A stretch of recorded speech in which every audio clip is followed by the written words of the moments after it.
Good afternoon. My name is Jay. I am the pre-sales engineer here over at Monotype.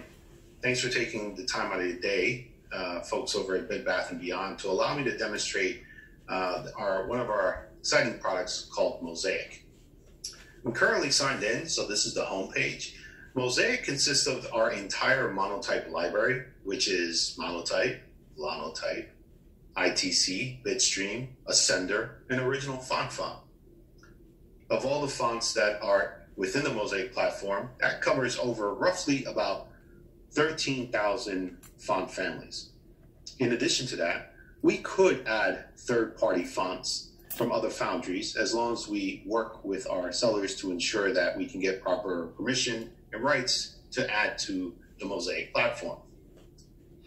Once signed in, there are a couple of key features. The first thing is the section over here. Monotype releases a new typeface typically almost on a monthly basis now. Fonts are added in the recently added carousel, as you can see here below. Users usually get notified via email as well when the typeface has been added to Mosaic. Directly below that, within your organization, if you're an active subscription, it'll say the name of the company and showing what's currently trending. So that's based on what other folks within the organization have been clicking on, taking a look at, perhaps installing and using. So if you need some inspiration or just checking out what general senses of what other people have been looking at, directly below that is, in general, all Mosaic active users and what they have been clicking on and what's trending. And then two cool features below that is anything that you've actually installed or liked, Mosaic will continuously offer up other suggestions on fonts based on things you've installed or based on things you've liked. If we scroll back up to the top, you'll see these four buttons here. The first one is the Browse Font section. Our Browse Font section is actually broken up to be a little bit more visually pleasing, more inviting. So we've broken up into the top 100s, serifs, sans serif, displays, script, languages, and symbols. And if I scroll through all of these, you'll see that if I click on any font, for an example, if I click on FFDen, it will bring me to the collection of FFDen. This is actually done so on purpose. We want to ensure that the end user has some font discovery and font education, so they're aware of all the weights that are available in a particular family. In the case of FFDen, you see there are 27 different weights. You'll see the designer of this particular font family. And if I scroll down below, you'll see the individual font weights. You'll see three icons above here, as well as next to every individual weight. The first one is Skyfonts. Skyfonts is a utility plugin that works in the background of Mac or PC. It allows a user to use the font via cloud-based, similar to streaming.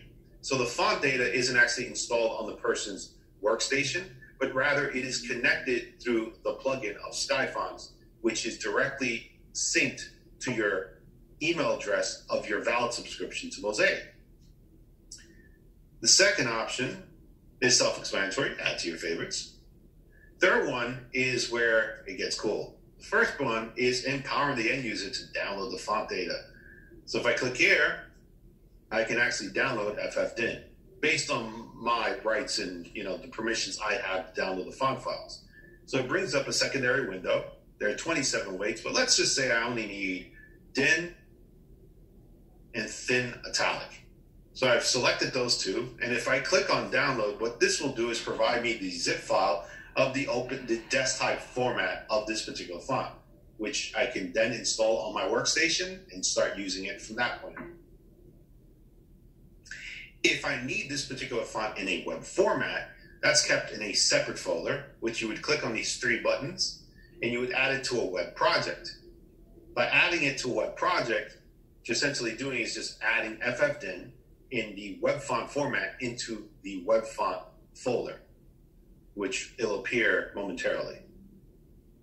Now, to get to the folders that I've added FFDen to, you'll see in the center, there's a library section. So if I click on library, you'll see here a couple of things, stuff that I've clicked on for my favorites, things that have synced to Skyfonts. And then here are the list and the web project.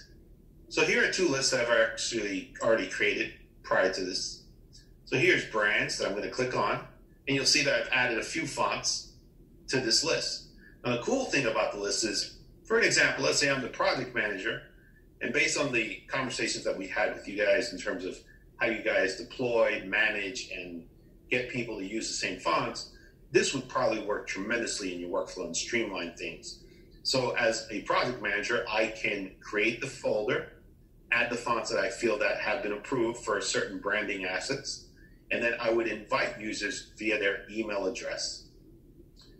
Once I create a folder in the list, I can either make it private so that no one can see it. I can select so that the entire organization can see the list that I've created. And then the third is when I specifically pick the individuals I need to be collaboratively working in the list that I've shared. You would invite them via email address, and they come in under two rights. The first one is contributor, which gives them the right to add, remove fonts, as well as invite users and remove users. The second one is view, which locks it down for them to just come in and download the fonts. They can't make any changes to this list.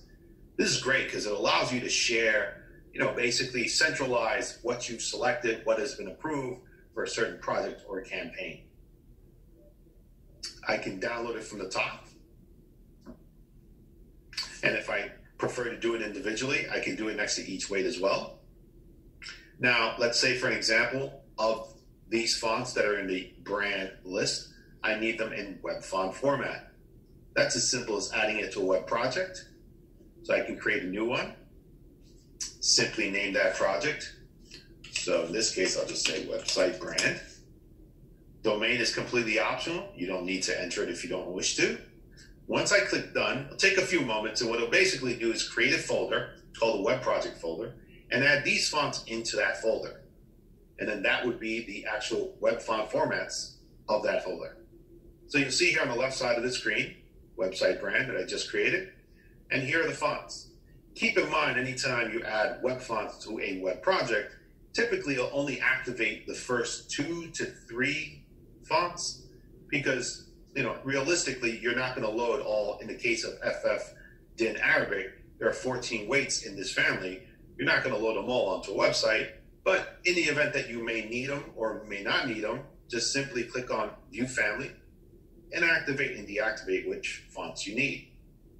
In the case of FF Din Arabic, let's say we want a subset to ensure that it is displayed in a particular character. You have the subset feature, which allows you to really dial down and dial in language that you needed to support. If there's a specific character, this would be tremendous for Asian fonts as well as Arabic fonts and Hebrew fonts. But if you have specific characters, you simply copy and paste it here. And once you set that, it'll ensure that it subsets the web fonts based on the characters that you've provided, thereby cutting down the bandwidth and the size of that particular web font file. At the top, once that's done, you click on download.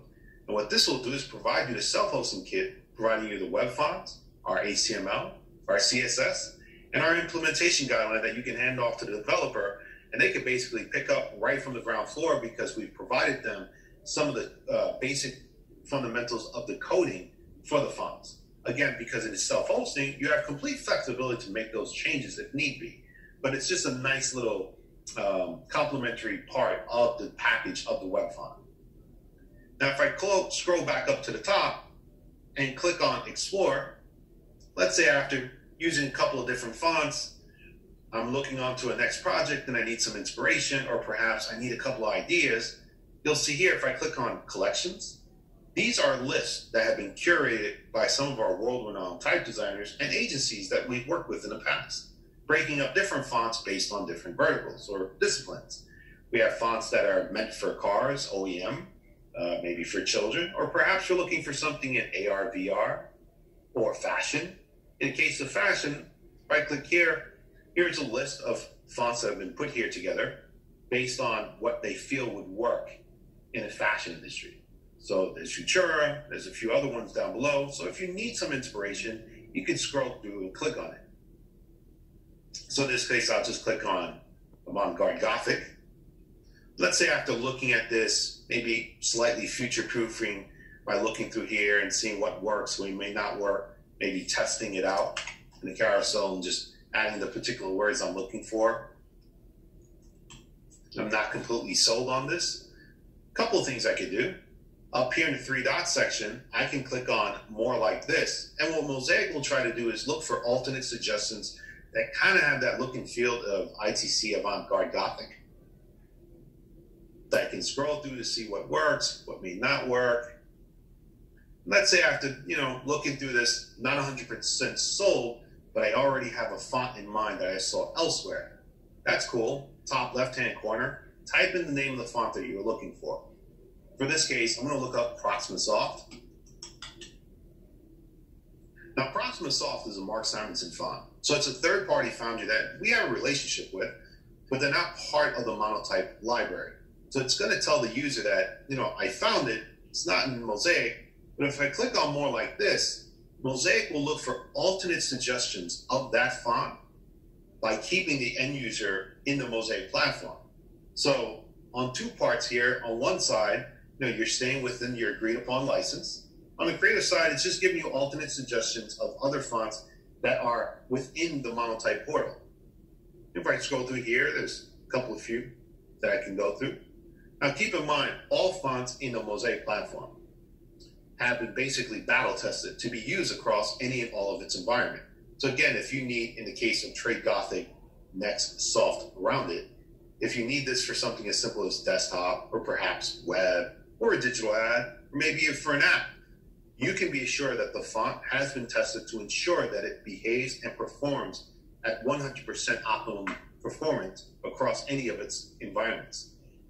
That's super important, especially when you want brand consistency and you want to ensure no issues or hidden surprises down the road. When you scroll through here, you'll see a couple of different weights of this font family. And if I'm still not 100% jazzed by that, again, I can continue to click on more like this. So it's constantly looking up alternate suggestions for me. Then the last bit is from the admin side. Sometimes you want to control what end users can and cannot do. In the middle section here, you would just click on Manage. And as an admin, once you reach here, it'll bring you to the overview of your company. And in this case, I'll just go to one for an example.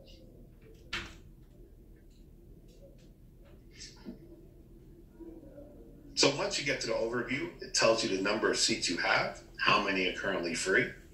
If I click on the user section, it'll show me all the users that are actively being used at the moment. And the way I would invite them is via their email address.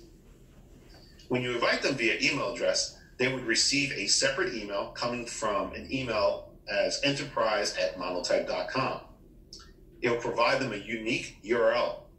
That URL is only valid for 7 days. If the user does not register in 7 days, unfortunately, the link will expire.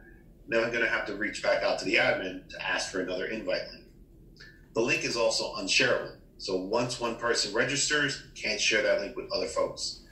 Once they've been invited into Mosaic, it's at 3 levels. So the first one is company admin, which grants them full rights, full reins to the entire platform.